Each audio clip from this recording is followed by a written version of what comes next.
Bienvenue everyone. It is I, the Derek, the Crazy Botanist, and what do I have in front of me? Well, it's probiotic and it's bubbly, and it is gingery, right? Get you in a ginger disposition, and it is this beautiful, delicious ginger bug.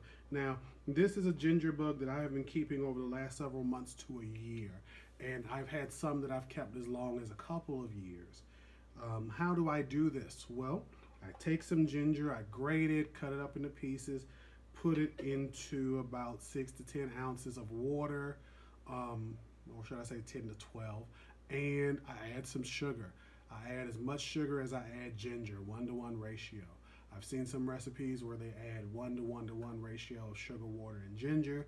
Some people freehand it, they add more sugar, they add more ginger, but pretty much as long as you have enough water for your ginger to float in and enough water for your sugar to dissolve in, you're pretty much good. Now, this is an old girl, and you can see that she has this beautiful brown skin girl, skin just like ginger, and she is doing fantastic. I just fed her today and actually gave her a cleaning because she had a that you could even see up here, and I just put some new ginger in there. I pray it fast and loose with my ginger bugs. I give them sugar whenever they so need it. I give them ginger whenever I just feel they need it. I don't do a lot of daily feeding, but again, I've seen that happen too.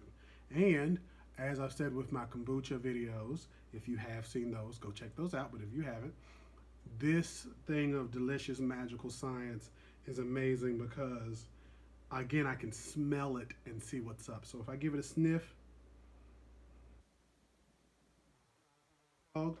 I would smell a yeasty smell because this has been going for a while. When you first start off, it's kind of water, sugar, and ginger, but as you watch it over a week or two, everything is good. Pitfalls that have happened before.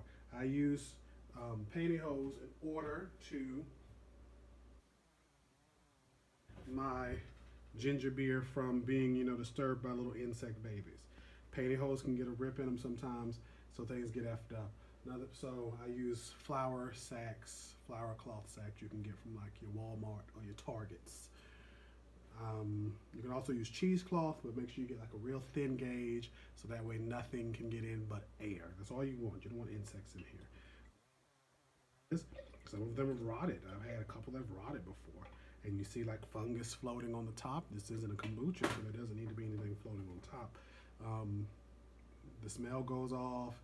It's too cold, so it's below 70 degrees, or I think 20 degrees Celsius. So 70 degrees Fahrenheit, 20 degrees Celsius. So it doesn't really percolate too much at all. So I usually try to keep it pretty warm. I keep everything in the kitchen so when I cook, that heat can kind of get them going. But the best thing about this is, as I wrap up, you can use this soda. So I get this yeasty product that I use to naturally carbonate my own sodas. Now, if you're interested, I can show you how to make sodas. So I feel like wherever I fail is a learning opportunity, and we should. That's it.